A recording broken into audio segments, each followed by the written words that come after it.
All right. Welcome to the Innovator Spotlight. This week we are going to be talking with Kim Porter about Breakout EDU. So Kim, if you want to introduce yourself, let everyone know who you are, what you do, where you're at. All right, I'm Kim Porter. I teach 5th grade at Witch Hazel Elementary School. And we do a lot of technology. We do a lot of hands-on activities in the classroom, and we've been experimenting with some new things that we learned from Integrated. That's awesome. Kim has a great classroom, and if you can ever stop by, it's just a really great place to be. So thanks for joining us today, Kim. Let's talk about Breakout EDU. What is Breakout EDU? So Breakout EDU is modeled after like breakout rooms, but it's more appropriate for the classroom because you're using toolboxes and other locks and things to get to open something that has a note to the students or a prize at the end. But all along, they're solving riddles, they're reading things, they're using maps, they're using a lot of different tools to get to the end product. Oh, that's cool. Yeah.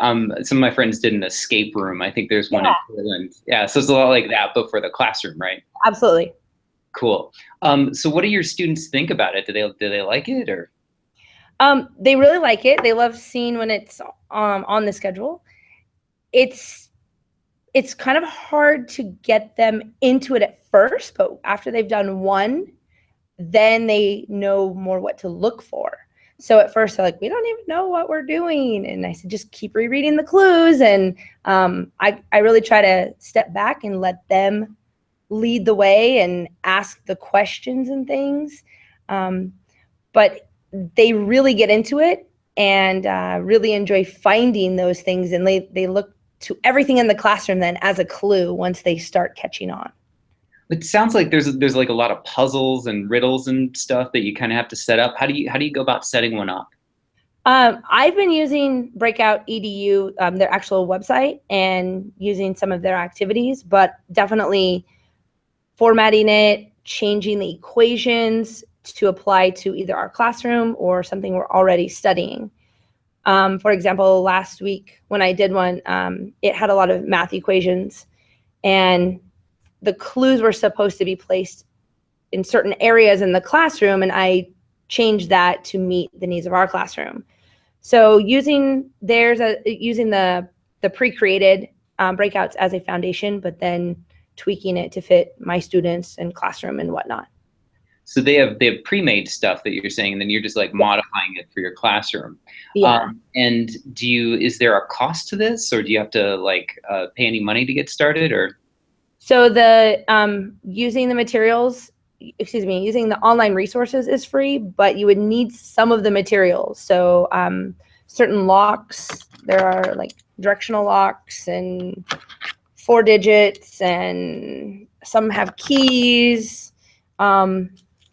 So those items can add up kind of quickly. You can buy a breakout kit online for, I think it's about $100. It comes with what you would need in kind of standard in most breakout sessions.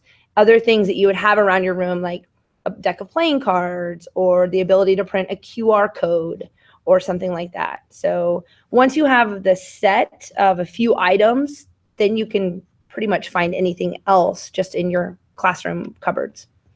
Yeah, when I was visiting for your last one, it seemed like there were a bunch of math problems, that there were clues to go find the math problems, and then they had solved the math problems, and then the math problems would become the combination for the locks, and then they'd get into a box, and then that would set them on this whole other scavenger hunt for other things. There was like a UV flashlight where oh my gosh, that's so cool, like a UV reactive pen. Yes, so that is on most of them. What often happens, let me grab. There's a medicine box, like $10 on Amazon. I actually bought all my items on Amazon instead of the pre-made kit.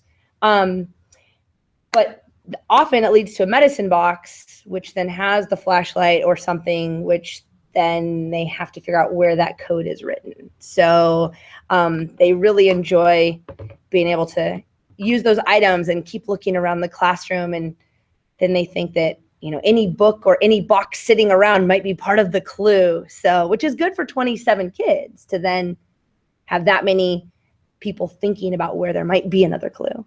That's really cool. It seems like it might take a little bit of time to set this up. How do you make all that setup time worth it? Do you feel it's worth it for your classroom? I do. We don't do it super often. We've done 3 this spring. But it takes a lot of thought. So I usually print out kind of the directions, make my notes, what I need to change. And then I always do a trial run. Maybe I ask a friend, and I might even tell them what the clue, what they need to do next, just for time's sake on the trial run.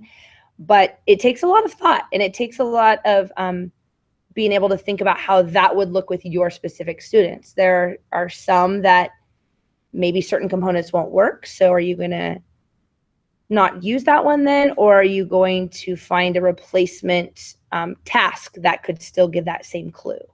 So it requires a lot of my thought as well, but very much worth it. And then one thing you'd mentioned to me was like that you had the students really reflect on their experiences and like write about it. And you turned it, so it was like, it was way more than just the puzzle, but you were actually like, well, let's reflect on this and make a writing assignment out of our experience too. Is that true? Yes. We still have some of the components from last week hanging in the classroom because I still have kids working on, it's basically turned into a narrative writing. And they're using their transition words. They're having to say, what is that thing called? Oh, that's called a hasp. Oh, so we're working on vocabulary. Black light. This black light that we have, they were fascinated that it's actually to identify pet urine stains. And that has just, their writing about that has just improved because they're so interested in that one single item. So just getting a lot of the vocabulary, talking about a digit versus a letter, the directional, we're talking which direction is it, all sorts of things like that. So yeah, they really enjoy the writing, having to tie in the background piece, what happened, and they call me the game master, and it's pretty fun. So they're enjoying that piece too. So for somebody who wants to kind of get into this and start this, are there any tips that you would give them, things that you've learned in doing this, just things that'll make their transition into this a lot easier?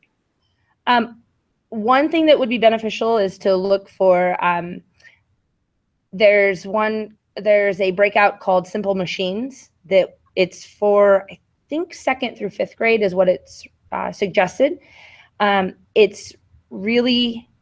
It's more like stations. So it's a little more manageable than having 27 or 30 kids going after the same clues. This one is more like stations. And then at the end, you put all of the pieces of the picture together to find out what the missing machine is in the classroom. So I would say starting with something like that, that's a little more set out in separate stations than one where they're all working together. That's a little harder to manage. But they're like broken out by like grade levels and like how difficult it's supposed to be. Yeah, and by subject as well. Subject, grade level, group size. So they have it. And most of the breakouts also come with a YouTube instructional video.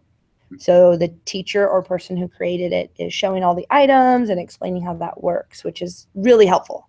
One thing you mentioned to me is that there are a lot of locks involved, and if you don't keep track of them, you might forget what the lock combination is set to and actually lock yourself out. So yeah. How were you keeping track of that? So I made a Google sheet, and I've put the 3 that I've done so far, and I listed all of my locks that have a combination or a direction or whatever, and that way I can always have that to go back to and say, well, the last time I used this lock was on this breakout, so that's what it has to be. Otherwise, you could drive yourself crazy trying to think about what the combinations could be. That's great. That's awesome. We're kind of running short on time here, so I know I learned a lot about this just by asking you about it. I heard you were doing it, and so I just asked to stop by. Would other people be welcome to come by and see it work? Oh yeah, absolutely. Yeah, so just get in touch with Kim. I know there's a couple other people. I think Sean Fishback at Evergreen is also doing this at the middle school level. So, if you want to get in touch with people and see how BreakoutEDU works, and it'd be a fun thing to try. So I encourage everyone to do it. Anything to add, Kim? No, just, yeah, give it a try, or, see what you can do with just a few blocks or things you have around. Any mystery will engage your kids. Yeah, and you can go onto BreakoutEDU and try an online puzzle for free to kind of get a flavor of it. There's a lot of cool stuff you can do online. Don't need any locks or anything. So, all right, we'll give it a try, everybody. It's really cool. Kim, thank you for your time today, and we'll all be in touch. Thanks. All right, thank you. Have fun with BreakoutEDU. All right, we will. Bye. Bye.